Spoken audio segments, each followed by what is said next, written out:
నాన్న ప్రభువు నన్ను సిద్ధపరిచిన వాక్య భాగం ఏంటంటే యెహెజ్కేలు గ్రంథము 14వ అధ్యాయం. యెహెజ్కేలు గ్రంథము 14వ అధ్యాయం. యాక్చువల్‌గా ఇది నా డైలీ పోర్షన్ ఇప్పుడు. మామూలుగా యెహెజ్కేలు గ్రంథము అది చదువుతూ ఉన్నప్పుడు నిజంగా ఒక దివ్యమైన సందేశాన్ని ప్రభువు నాకు అనుగ్రహించారు. అంశం ఏంటంటే ముగ్గురు నీతిమంతులు. ముగ్గురు నీతిమంతులు. ఎవరంటే వారు నోవహు, దానియేలు, యోబు. ఈ ముగ్గురు గురించి దివ్యమైన రీతిలో ఒక అద్భుతమైన సందేశాన్ని ఇక్కడ మన కొరకు వ్రాయబడి ఉన్నది. దేవునికి స్తోత్రం. మరి నేనెప్పుడూ ఆశపడతాను ఏంటంటే ఆరాధనలో గాని ఎక్కడైనా ఈ ప్రవక్తల గ్రంథాల నుండి ఎన్ని దివ్యమైన ఈవెంట్స్ ఉన్నాయంటే ఆత్మీయంగా మనల్ని బలపరిచి, మనల్ని హెచ్చరించి, మనల్ని గద్దించేటువంటి సంఘటనలు దివ్యమైన రీతిలో వ్రాయబడ్డాయి. కానీ ఎంతో ఆశిస్తాను నేను ఈ యొక్క యెషయా గ్రంథం గాని, ఇర్మియా, తర్వాత యెహెజ్కేలు ఈ ప్రవక్తల గ్రంథాల్లో కొన్ని అంశాలు చాలా అద్భుతంగా ఉంటాయి. కానీ ఎవరైనా చెప్తారేమో అంటున్నా అనే ఆశతో ఎదురు చూస్తాను గానీ, ఇంతవరకు నేను చాలా వరకు ఈ వాక్య భాగాలు వినలేదు. అయితే మనం ఈరోజు ఇప్పుడు ఒకటి ధ్యానిద్దాం. ముగ్గురు నీతిమంతులను గురించి. ఒక చిన్న ఇంట్రడక్షన్ ఏంటంటే యెహెజ్కేలు లేవి గోత్రికుడు. యెహెజ్కేలు అనే మాటకు అర్థం ఏంటంటే దేవుడు బలపరుస్తాడు. గాడ్ స్ట్రెంథెన్స్. ఓకే. ఈ యెహెజ్కేలు ఒక యాజకుడుగాను, ప్రవక్తగాను ఉన్నాడు. ఈయన యూదా చరిత్రలో మిక్కిలి అంధకార కాలమైన 70 సంవత్సరముల బబులోను చెర నివాస కాలములో దేవుని కొరకు శత్రు దేశమైన బబులోనులో ప్రవచన సేవను నెరవేర్చాడు దివ్యమైన రీతిలో.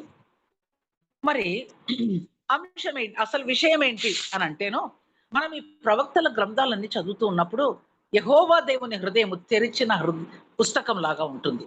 ఆయన బాధ, ఆయన వేదన, ఆయన హృదయ వేదన చాలా అద్భుతమైన రీతిలో ప్రవక్తలు వర్ణించారు.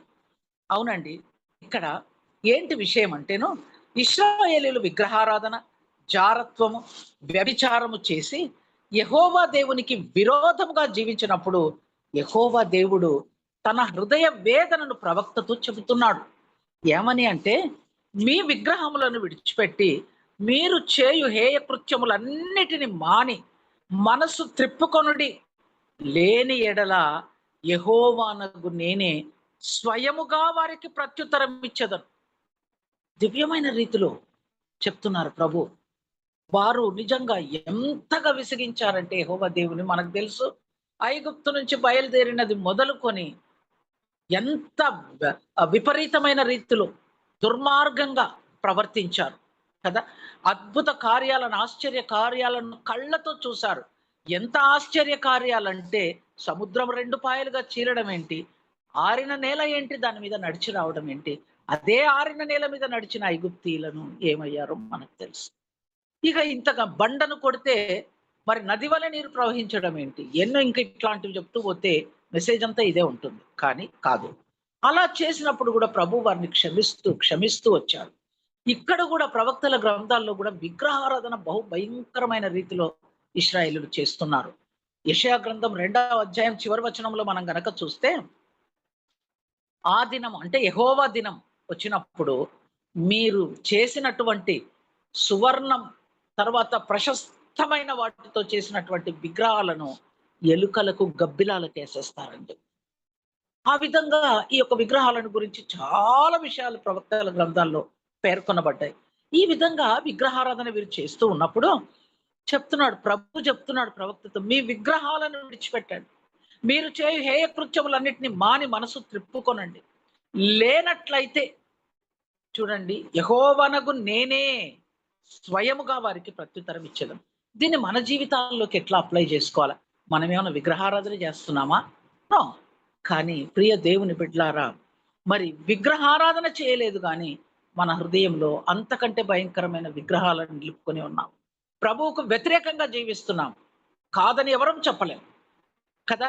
మరి ఇట్లా చేస్తూ అక్కడ ఏమంటున్నాడంటే 13వ వచనములో చూడండి, మరి ఏ దేశమైతే విశ్వాసఘాతకమై నా దృష్టికి పాపం చేసినదో దానికి నేను విరోధినై ప్రాణాధారమగు ఆహారము లేకుండా చేసి కరువు పంపించి మనుష్యులను, పశువులను నిర్మూలం చేస్తానంటున్నాడు. ప్రియ దేవుని బిడ్డ, ఈ హెచ్చరిక ఆనాడు వాళ్ళకి కాదు, ఈరోజు మనకు కూడా. మనము కూడా తప్పక వాక్య భాగం చదువుతూ ఉన్నప్పుడు ఆ లేఖనాలను మనకు అప్లై చేసుకోవాలి మనం.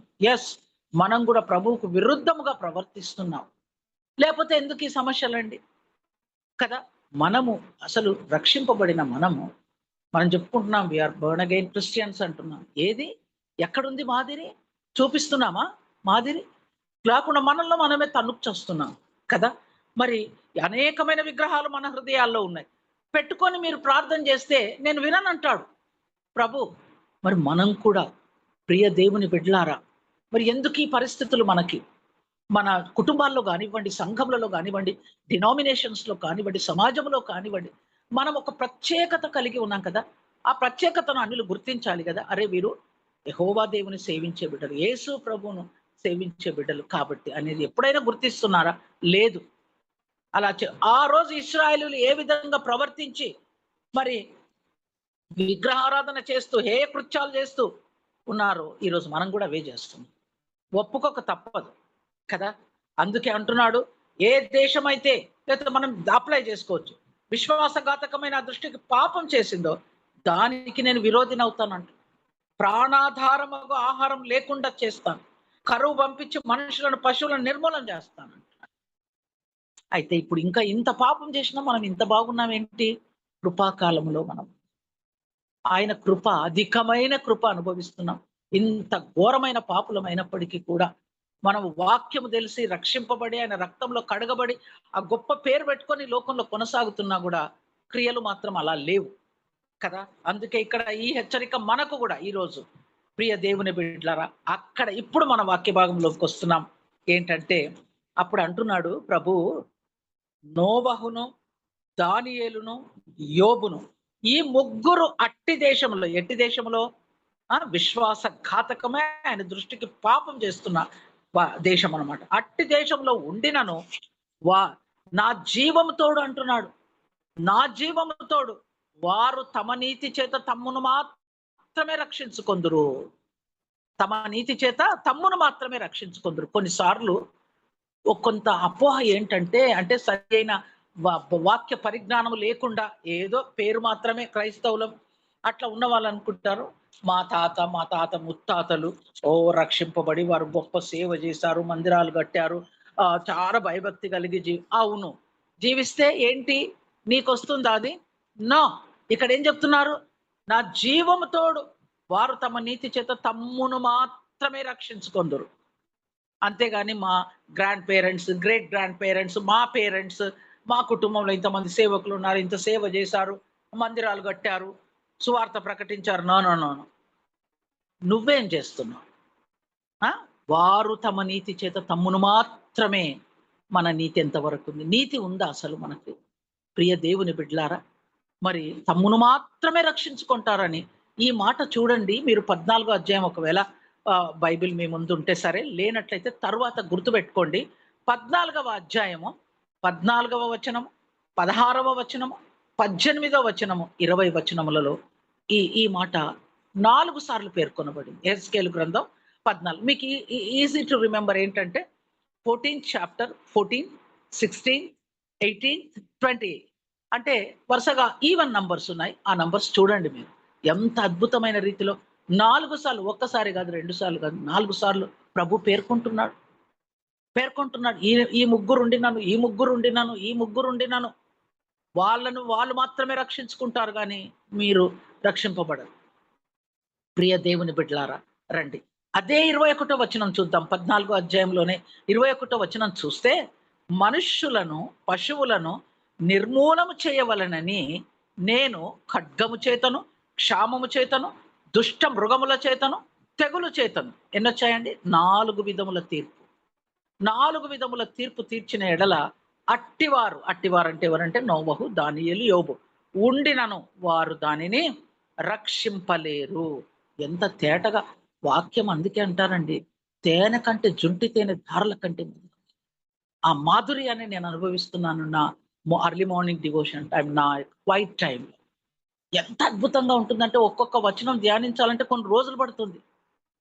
అది అందుకే వాక్యము చదవడం కాదు, ధ్యానించాలి కదా. చూడండి ఎంత అద్భుతంగా చెప్పబడుతుంది ఇక్కడ. మనుషులను, పశువులను నిర్మూలం చేయవలనని 4 విధాల తీర్పు తీరుస్తున్నాడు. ఏంటి? ఖడ్గం, క్షామం, దుష్టమృగం, తెగులు చేత తీర్పు తీర్చిన యెడల, ఒకవేళ ఆ ప్రదేశంలో, ఆ దేశంలో, ఆ ఆర్గనైజేషన్‌లో ముగ్గురుండినను నీతిమంతులు వారు దాన్ని రక్షింపలేరు. ఎందుకు? తమను తాము మాత్రమే రక్షించుకుంటారు. అపోహ. మా నాన్న వాళ్ళు చాలా గొప్ప సేవ చేశారు. మా అమ్మ లేదా మా గ్రాండ్ పేరెంట్స్, మా జేజి నాయన, మా తాత, మా అమ్మమ్మ. No, no, no, no. నీ నీతి నిన్ను మాత్రమే రక్షిస్తుంది. ఎంతవరకు మనము నీతి కలిగి జీవిస్తున్నాం? ఈ ఉదయకాలంలో ప్రభు మనల్ని ప్రశ్నిస్తున్నాడు, పరీక్షించుకోమంటున్నాడు. Let us examine ourselves. ప్రియ దేవుని బిడ్డలారా, రండి అంటూ ఈ యొక్క ఇర్మియా గ్రంథం గాని, యెహెజ్కేలు గాని, యెషయా గ్రంథములలో గాని అనేక సార్లు ఒక మాట ఏమని పేర్కొనబడిందంటే, అయ్యో! పెందల కడనే నేను నా ప్రవక్తలను మీ దగ్గరికి పంపిస్తున్నాను. అయినా మీరు నా మాట విననొల్లకపోతిరి. ఇప్పుడు మనం అలాగే ఉన్నాం. అన్ని తెలుసు, వాక్యమంతా తెలుసు. కానీ పాటిస్తున్నామా? నో. కదా! హృదయ వేదన చూడండి ఎన్ని సార్లు అంటే, అసలు ఒకసారి లెక్కిస్తే బాగుంటుంది అనిపిస్తుంది. ఎన్నిసార్లు రాయబడి పెందల కడనే నా ప్రవక్తలను మీ యొద్దకు పంపిస్తున్నాను, కానీ మీరు మార్పు చెందడం. హృదయ వేదన కదా! అందుకొరకు ఏమంటున్నాడంటే, ప్రవక్తలతో చాలా సార్లు మీరు నాకు మొరపెట్టొద్దు. ఈ ప్రజలను గురించి నాకు మొరపెట్టొద్దు అంటున్నాడు. అది నేను చెప్పడం లేదు. రండి మీకు వాక్యంలో చూపిస్తాను. ఇర్మియా గ్రంథం 7వ అధ్యాయం 16వ వచనం. కాబట్టి నీవు ఈ జనము కొరకు ప్రార్థన చేయకుమో, వారి కొరకు మొర్రనైనను ప్రార్థననైనను చేయకుమో, నన్ను బతిమాలు కొనకుము, నేను నీ మాట వినను. ఖరాఖండిగా చెప్పేస్తున్నాడు ప్రభు. యెహెజ్కేలుతో చెప్తున్నాడు, నువ్వు మొరపెట్టొద్దు, ఈ ప్రజల గురించి నువ్వు ప్రార్థన చేయొద్దు. ఎందుకంటే వాళ్ళు భయంకరమైన స్టిఫ్ నెక్డ్ పీపుల్, మెడవంచని జనాంగం. ఎంత వారి యొక్క క్రియల చేత నాకు ఎంత హృదయ వేదన కలిగిస్తుంది. విగ్రహారాధన, దుష్ట క్రియలు, దుర్మార్గపు పనులు. జీవము గల దేవుని సేవించే బిడ్డలు ఇలా చేస్తారా? కాబట్టి నువ్వు ప్రార్థన చేయొద్దు, నువ్వు మొరపెట్టొద్దు, నాకు నువ్వు పెట్టినా కూడా నేను వినను అంటున్నాడు. ఈ ఈ ఈ వాక్యం ధ్యానిస్తున్నప్పుడు నాకు మోషే భక్తుడు గుర్తొచ్చాడు కదా. మరి కొండ మీద నుంచి దిగొచ్చేసరికి భయంకరమైన దృశ్యము. ఒక విగ్రహాన్ని చేసుకొని నువ్వే మమ్మల్ని నడిపించావని ఎగిరి దాని ముందు డాన్స్ చేస్తూ భయంకరమైన ప్రవర్తన చూసినప్పుడు మోషే ఆ పలకలను పగలగొట్టేస్తాడు. అది తెలుసు మనకి. అప్పుడు యెహోవా దేవుడు చెప్తాడు, నువ్వు పక్కకు జరుగు, నేను వీళ్ళందరినీ కాల్చేస్తాను, నశింపజేస్తానంటే అప్పుడు మొరపెట్టుకుంటాడు. ఎంతో, ఈ ప్రజలు నీ ప్రజలే కదా, నువ్వు అంత దూరం నుంచి తీసుకొచ్చినావు, ఇన్ని ఆశ్చర్య కార్యాలు చేసి. అక్కడ ఐగుప్తు దేశంలో ఎన్ని ఆశ్చర్య కార్యాలు చేశావు, ప్రజలందరూ చూశారు ఐగుప్తీయులు. మరి చేసి తీసుకొచ్చావు, అరణ్యములో కూడా అనేకమైన ఆశ్చర్య కార్యాలు చేసి తీసుకొచ్చావు నీ ప్రజలని. ఇక్కడ చంపేస్తే ఏమనుకుంటారు? కాబట్టి నో, అస్సలు నువ్వు నీ యొక్క కోపం వీరి మీదకి రానియకు. ఒకవేళ నువ్వు వీరిని నశింపజేస్తావా, నా పేరు జీవ గ్రంథంలోంచి తుడిచిపెట్టేసి. అద్భుతమైన వాక్యం అండి అది. నాకు అసలు అది చదివినప్పుడు అసలు నేను ఆగిపోతాను. ఎంత దివ్యమైన ఆ యొక్క భారము, బాధ్యత తన ప్రజల గురించి మోషేకు. నా పేరు తీసేసాయి జీవ గ్రంథంలోంచి. ఎవరు చెప్తారండి అలా? పేరు ఉండాలని మనం ప్రాకులాడతాం.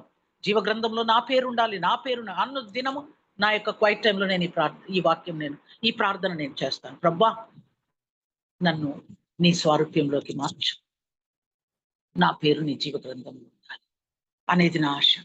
అయితే మోషే అలా చెప్పాడు. రండి ఇంకా చూపిస్తాను. ఇర్మియా గ్రంథం 11:14 ఏమంటుందంటే, కావున నీవు ఈ ప్రజల నిమిత్తం ప్రార్థన చేయకుము, వారి నిమిత్తం మొరపెట్టకుము, ప్రార్థన చేయకుము. వారు తమ కీడును బట్టి నాకు మొరపెట్టినప్పుడు నేను వినను అంటున్నాడు. కానీ దేవునికి స్తోత్రం, మనము మన ఆర్గనైజేషన్ గురించి, మన ఎంబీ డినామినేషన్ గురించి, ఇది 1613 రోజు ప్రార్థన చేస్తున్నాం. మన ప్రార్థన వింటాడు ప్రభు తప్పకుండా. అది నా యొక్క విశ్వాసం. అనుదినము నా ప్రార్థనలో కూడా నేను ఈ విషయాన్ని ఎత్తిపట్టుకుంటాను, భారంతో ప్రార్థిస్తాను. అయితే ఇక్కడ చూడండి ప్రియ దేవుని బిడ్డలారా, కావున నీవి ప్రజల నిమిత్తం ప్రార్థన చేయకము, మొరపెట్టకము, వారు తమ కీడును బట్టి నాకు మొరపెట్టినా నేను వినను అంటున్నాడు ప్రియ దేవుడు. అదే ఇర్మియా గ్రంథం 14:11 చూడండి. మరియు యెహోవా నాతో ఇట్లనెను, వారికి మేలు కలుగునట్లు ఈ ప్రజల నిమిత్తము ప్రార్థన చేయకము, నేను వారి మొరను వినను, వారి నైవేద్యమును మనం ఎన్ని కానుకలు అర్పించినా కూడా, ఏం అర్పించినా కూడా నేను అంగీకరించను అంటున్నాడు. ఎప్పుడు? మన మన హృదయంలో విగ్రహాలను ఆయనకు వ్యతిరేకంగా మనం జీవించాం కదా. సరే రండి, ఇంకొకటి చూపిస్తాను మీకు. ఇర్మియా 15:1 చూసినట్లయితే, యెహోవా నాకు ఇలాగ సెలవిచ్చెను, మోషేయు సమూయేలును నా ఎదుట నిలువబడినను. ఇక్కడ మరి ఇద్దరిని పేర్కొంటున్నారు. అక్కడేమో మన ముగ్గురు నీతిమంతులు ఎవరు అంటే నోవహు, దానియేలు, యోబు, మన అంశం. కానీ ఇక్కడ ఇర్మియా గ్రంథంలో అంటున్నాడు, మోషేయు సమూయేలును నా ఎదుట నిలబడినను ఈ ప్రజలను అంగీకరించటకు నాకు మనస్సుండదు. నా సన్నిధి ఉండకుండా వారిని వెళ్ళగొట్టుదును. 4 విధముల బాధలు వారికి నియమించదను. ఇర్మియా గ్రంథం 15 అధ్యాయం 1-3 వరకు ఈ విషయాలు చదవడానికి టైం ఉండదు, మనం తర్వాత చూద్దాం. ఓకే, సో చూడండి ఎంత హృదయ వేదన. మరి మనం కూడా ఇలా మొరపెడుతున్నాం. మన మొర ఆయన అంగీకరించాలి అంటే మనం ఆయనకు సమీపంగా జీవించాలి. ఆయనను మన హృదయంలో నిలుపుకోవాలి. మన హృదయంలో ఉండే విగ్రహాలన్నిటి తీసివేయాలి, పారవేయాలి, కాల్చివేయాలి. ప్రియ దేవుని బిడ్డలారా, మరి ఇక్కడ కూడా 4 విధముల బాధ గురించి రాస్తున్నాడు. యెహెజ్కేలులో కూడా 4 విధములైన బాధలు మనం చూసాము. ఇర్మియా గ్రంథంలో కూడా 1-3 వచనాలు 15 అధ్యాయంలో 4 విధములైన బాధలను అవే పేర్కొంటున్నాడు. దేవునికి స్తోత్రం. రండి, మరి ఎందుకు నోవహును ఆ తర్వాత దానియేలు, యోబు నీతిమంతులుగా పేర్కొంటున్నాడో మనం చూద్దాం. ఆదికాండం 6:9 చూసినట్లయితే ఇదంతా మనకు తెలిసిందే, కొత్తది ఏం కాదు. నోవహు నీతిమంతుడును తన తరములో నిందారహితుడునై ఉండెను. నోవహు దేవునితో కూడా నడిచిన వాడు. దేవునికి స్తోత్రం. ఇన్నిసార్లు చదువుతున్నాం కదా. ఒకవేళ నన్ను గురించి చెప్పాల్సి వస్తే రేచల్ అని ఏం చెప్తాడు? నీతిమంతురాలు అంటారా? అనీతిమంతురాలు. అప్లై చేసుకోవాలి మనకు. అందుకే వారు తమ నీతిని బట్టి తమ్మును మాత్రమే రక్షించుకుంటారు. నీ నీతి ఎలా ఉంది? నా నీతి ఎలా ఉంది? నోవహు నీతిమంతుడు, తన తరములో నిందారహితుడు అయి ఉండెను. నోవహు దేవునితో కూడా నడిచినవాడు. మనం ఎప్పుడో వదిలిపెట్టి దేవునితో నడవడం అనేది మన ఇష్టానుసారంగా నడుస్తున్నాం. అందుకే ఈ పరిస్థితులు కదా. మరి వాక్యం ఇలా హెచ్చరిస్తున్నప్పుడు మనలో మార్పు రావాలి కదా. రండి ముందుకెళ్దాం. ఆదికాండం 7:1 చూస్తే, యెహోవా ఈ తరం వారిలో నీవే నా ఎదుట నీతిమంతుడవై ఉండుట చూచితిని గనుక నీవును నీ ఇంటి వారును ఓడలో ప్రవేశించుడు. దేవునికి స్తోత్రం. యెహెజ్కేలు గ్రంథకర్త ఎందుకు నోవహును పేర్కొన్నాడు అంటే చూడండి, లింక్ చూడండి ఇక్కడ ఎలా ఉందో. అలాగే హెబ్రీ 11:7లో కూడా విశ్వాసమును బట్టి నోవహు అది వరకు చూడని సంగతులను గురించి దేవుని చేత హెచ్చరించబడి భయభక్తులు గలవాడై తన ఇంటి వారి రక్షణ కొరకు ఓడ సిద్ధము చేశాను. విశ్వాసమును బట్టి కలుగు నీతికి వారసుడయ్యాను. మన విశ్వాసం ఎలా ఉంది, మన నీతి ఎలా ఉంది పరీక్షించుకుందాం. నేను ఇంకా ముగిస్తాను, టైం అవుతుంది. దానియేలు గురించి ఎందుకు పేర్కొన్నాడు యెహెజ్కేలు అంటే, యెహెజ్కేలు 28:2లో, నరపుత్రుడా తూరు అధిపతితో ఇలాగ ప్రకటింపము, ప్రభువైన యెహోవా సెలవిచ్చినదేమనగా, గర్విష్ఠుడవై నేను ఒక దేవతనైనట్టు సముద్రం మధ్యను నేను ఆసీనుడనై ఉన్నాను అని నీవు అనుకొంచున్నావు. నీవు దేవుడవు కాక మానవుడవై ఉండి దేవునికి తగినంత అభిప్రాయం కలిగి ఉన్నావు. నీవు దానియేలు కంటే జ్ఞానవంతుడు. రండి, దానియేలు 9వ అధ్యాయం 22-23 ఏం చెప్తుందో చూద్దాం. దానియేలు, నీకు గ్రహింప శక్తి ఇచ్చటకు నేను వచ్చి తిని, నీవు బహుప్రియుడవు కనుక నీవు విజ్ఞాపన చేయని ఆరంభించినప్పుడు ఈ సంగతి నీకు చెప్పుటకు వెళ్ళవలనని ఆజ్ఞ బయలుదేరాను. మన విజ్ఞాపనలు కూడా ఆయన దగ్గరకు చేరినాయి. తప్పకుండా ఆయన మనకు జవాబిస్తాడు. ఎంత చక్కగా దానియేలుతో చెప్తున్నాడు. నీవు విజ్ఞాపన చేయని ఆరంభించినప్పుడు ఈ సంగతిని నీకు చెప్పుటకు వెళ్ళవలనని ఆజ్ఞ బయలుదేరాను. మన విజ్ఞాపనలు కూడా 1613 రోజు ఈ రోజు మన విజ్ఞాపనలన్నీ ఆయన సన్నిధికి చేరాలి. తప్పకుండా ఆయన జవాబు మనకు పంపిస్తారు. అలాగే దానియేలు 10:11లో, దానియేలు నీవు బహుప్రియుడవు గనుక నీ యొద్దకు పంపబడితిని అని చెప్తుంది. దేవునికి స్తోత్రం.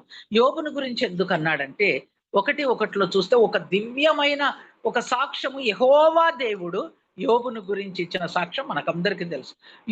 ఊజు దేశమందు యోబు అని ఒక మనుషుడు ఉండెను. అతడు యథార్థవర్తనుడు, న్యాయవంతుడినై దేవుని యందు భయభక్తులు కలిగి చెడుతనము విసర్జించిన వాడు అని దేవుడే అతని గురించి 2 సార్లు సాక్ష్యం ఇచ్చాడు. మరి 42:8-9 ఏమంటుంది? దేవుడు ఎలీఫజుతో ఏమంటున్నాడంటే, ఎలీఫజ్ అంటే యోబు యొక్క స్నేహితుడు. కాబట్టి 7 ఎడ్లను 7 పొట్టేళ్లను తీసుకొని నా సేవకుడైన యోబు నొద్దకు పోయి మీ నిమిత్తము దహన బలి అర్పించవలను. అప్పుడు నా సేవకుడైన యోబు మీ నిమిత్తం ప్రార్థన చేయును. మీ అవివేకమును బట్టి మిమ్మల్ని శిక్షింపక ఉండునట్లు నేను అతనిని మాత్రం అంగీకరించేదను. దేవునికి స్తోత్రం. మన ప్రార్థనలు కూడా అంగీకరించబడాలి అంటే మనమందరం నీతిమంతులమై ఉండాలి. నీతిమంతులం. ఏలయనగా నా సేవకుడైన యోబు పలికినట్టు మీరు నన్ను గూర్చి యుక్తమైనది పలుకలేదు. ప్రియ దేవుని బిడ్డలారా. పై ముగ్గురు ఏంటంటే ప్రాచీన పశ్చిమాసియాకు చెందినవారు. ఎవరు? నోవహు, దానియేలు, యోబు. ప్రాచీన పశ్చిమాసియాకు చెందినవారు. వీరి కుటుంబ సభ్యులు కష్టాలను, శ్రమలను ఎదుర్కొన్నప్పటికీ దేవుని పట్ల నమ్మకంగా ఉన్నారు.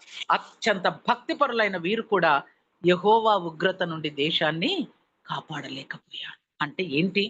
అర్థమేంటి? ఎవరి నీతి వారిని మాత్రమే రక్షిస్తుంది.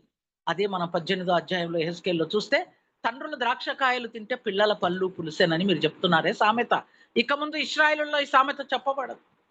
కదా మనం కూడా ఒక సామెత మా తాతలు నేతిని తిన్నారు, మా మూతులు వాసన చూడనట్టు వస్తాయా? ప్రియ దేవుని బిడ్డలారా రావు. కనుక సరే ఇంక నేను ముగిస్తున్నాను. చాలా ఉంది నేను ప్రిపేర్ అయ్యాను కానీ టైం అయిపోయింది. సారీ. సో ఈ యొక్క వాక్య భాగం ముగ్గురు నీతిమంతులు. వారు తమ నీతి చేత తమ్మును మాత్రమే రక్షించుకుంటారు. మనము చేసే విజ్ఞాపనలు ఆయన అంగీకరించాలి అంటే యోబు వలె, దానియేలు వలె, నోవహు వలె నీతిమంతులముగా ఉన్నట్లయితే మన విజ్ఞాపన ఆయన అంగీకరించి మనం ఏదైతే ప్రార్థన చేస్తున్నామో అది మనకు అనుగ్రహించబడుతుంది. దేవుని ఘననామానికి స్తుతి కలుగును గాక. Thank you very much. Very sorry కొంచెం టైం ఎక్కువ తీసుకున్నాను. అయినా మెసేజ్ కంప్లీట్ కాలేదు నాది. దేవునికి స్తోత్రం. అవకాశం ఇచ్చిన నా దేవునికి వందనాలు. మరి అడాక్ కమిటీ వారికి ప్రత్యేకంగా బ్రదర్ గంధం పాల్ గారికి నా కృతజ్ఞత తెలియజేస్తూ ముగిస్తున్నాను. Thank you. Thank you one and all. Thank you sister.